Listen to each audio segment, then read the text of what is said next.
आज आपण एक कच्चा बटाटापासून चटपटीत डिश बनवत आहे। ही डिश प्रवासामध्ये पण घेऊन जाऊ शकतो आणि मुलांना रोज नाश्त्यामध्ये काय बनवायचं तर सहज ही डिश बनवू शकतो। खूप छान लागते ही डिश आणि घरच्या साहित्यामध्ये बनवत आहे।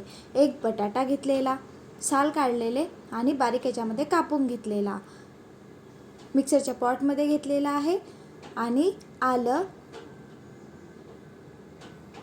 मिरची आणि कांदा बारीक याच्यामध्ये कापून घेतलेला, एक हिरवी मिरची घेतलेली आहे आणि आलं घेऊया। लसूण पण घेऊ शकतो, मी यामध्ये आलं टाकलेलं, आलं टाकल्याने छान चव येत असतं। बघा, छान अशी प्युरी मिक्सरमध्ये करून घेतलेली आहे। प्युरी करताना पाण्याचा वापर नाही केलेला, कारण बटाट्याला जो स्टार्च असतो त्यामुळे सहज बटाट्याची प्युरी बनून तयार होतं।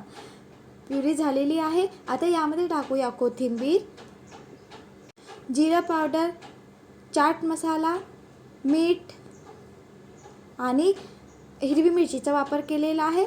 इथे लाल तिखट पण टाकलेला आहे। तुम्हाला वाटत असेल की हिरवी मिरचीचाच वापर करायचा तर सहज आपण हिरवी मिरचीचाच वापर करू शकतो आणि थोडीच हळद। छान असं मिक्स करून घेऊया। कच्च्या बटाट्यापासून आज आपण एक चटपटीत डिश बनवत आहे। खूप सोपी आहे बनवण्याकरिता आणि मुलांना तसेच मोठ्यांना ही डिश खूप आवडणार। माझ्या घरी तळलेली डिश कोणी खात नसतं, पण आज जी डिश बनवलेली आहे ती सगळ्यांना आवडलेली। कढई घेतलेली, कढईमध्ये जिरं टाकलेलं, जिरं छान होऊ द्यायचं। नंतर तीळ टाकूया, तीळ टाकल्याने डिशला चव येत असतं आणि या पद्धतीने सहज मुलांसाठी पण तीळ खाण्यामध्ये येत असतं। आणि जे बटाट्याची प्युरी बनवून घेतलेली आहे ती तडक्यामध्ये टाकलेली आहे, जिरा आणि तीळच्या तडक्यामध्ये टाकलेली आहे। थोडाच बटाटा मिक्स करून घेतलेला, बघा थोडाच घट्ट आलेला आहे। आता यामध्ये आपल्याला 1 कप रवा टाकायचा आहे, पाऊण कप रवा टाकलेला।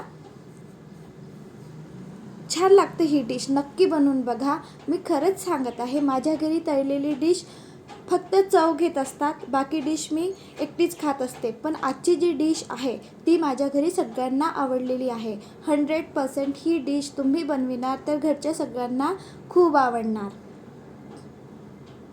बघा, छान असं रवा टाकलेला बटाट्याच्या प्युरीमध्ये छान असं मिक्स झालेला आहे।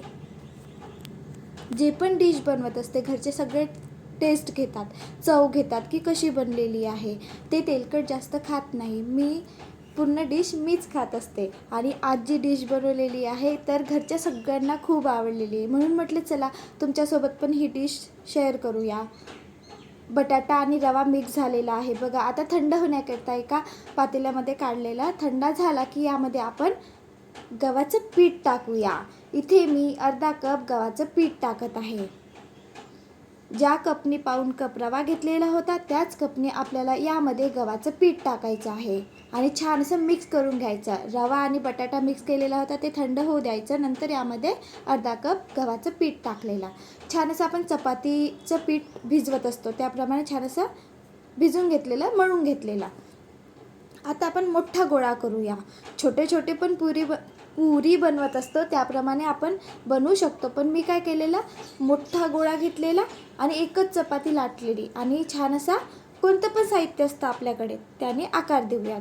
चौकोनी पण आकार देऊ शकतो, हाताने पण छान शंकरपाळसारखा पण आकार देऊ शकतो, पण म्हटलं चला आज वेगळ्या पद्धतीने आज आपण गोल आकार देऊन डिश बनवूया, जेणेकरून बाळ छोटं असल्यामुळे त्याला पण आवडणार आणि तिखटचं प्रमाण कमी जास्त करू शकता। मी इथे हिरवी मिरची एकच वापरलेली, ती पण फार तिखट नव्हती। इथे मी वाटी घेतलेली, वाटीने छान असा आकार दिलेला आहे, लहान मोठा आकार दिला तरी चालेल, पण एकसारखा आकार असला तर मुलांना पण छान वाटतं। या पद्धतीने छान असे मी टिक्की बनवून घेतलेली आहे। आता मी जेव्हापर्यंत आपण टिक्की बनवत होतो, चपाती लाटून घेत होतो तेव्हापर्यंत तेल गरम होण्याकरिता ठेवलेले होते आणि तेल गरम असायला पाहिजेच। नंतरच आपल्याला जी पुरी बनवूया, पुरी तेलामध्ये सोडायची आहे। छान अशी फुलून येतं, तेल गरम असायला पाहिजे आणि तेल पुरीच्या वरती यायला पाहिजे। मी फार जास्त नाही घेतलेलं म्हणून मी चम्मचनी तेल टाकत आहे, पण पुरीच्या वरती तेल आलं तर छान अशी पुरी फुलून येतं।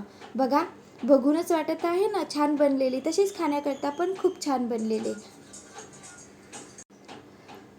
छान अशी पुरी फुलून येत आहे ना चटपटीत बनवायला. तसेच ही डिश खाण्याकरता पण खूप छान बनलेली आहे आणि ही डिश अर्धा तास क्रिस्पी कुरकुरीत राहतं, नंतर नरम पडतं. बनविले की लगेच आपण ही डिश खाण्याकरता घेऊ शकतो. समजा कोणी पाहुणे आले तर काय बनवायचं कळत नसेल तर ही डिश आपण नाश्त्यामध्ये बनवू शकतो आणि 100% पाहुणे पण म्हणणार की कशी बनवलेली तुम्ही डिश नक्की सांगा, कारण खूप छान बनलेली आहे ही डिश. छान अशी पुरी फुलून आलेली आहे. एक कच्च्या बटाट्यापासून आपण छान अशी चटपटीत डिश तयार केलेली आहे. बाकी मी पीठ मळून घेतलेले होते ते बाजूला ठेवलेले. या पद्धतीने छान अशा पुरी बनवून घेतलेल्या आहे. चटपटीत डिश तयार आहे. नक्की बनवून बघा. ही डिश आपण सॉस, लोणचं, चटणी कशासोबत पण खाऊ शकतो. व्हिडिओ आवडला असेल तर प्लीज लाईक, शेअर आणि सबस्क्राईब. काही नसेल तरी ही डिश या पद्धतीने खाण्याकरिता घेतली तरी चविष्ट लागतं, कारण मी तर चटणी वगैरे काहीच बनवलेली नाही. या पद्धतीनेच माझ्या घरच्यांना छान अशी चटपटीत डिश आजची आवडलेली आहे. Bye bye. नक्की बनवून बघा आणि कमेंट करून सांगा.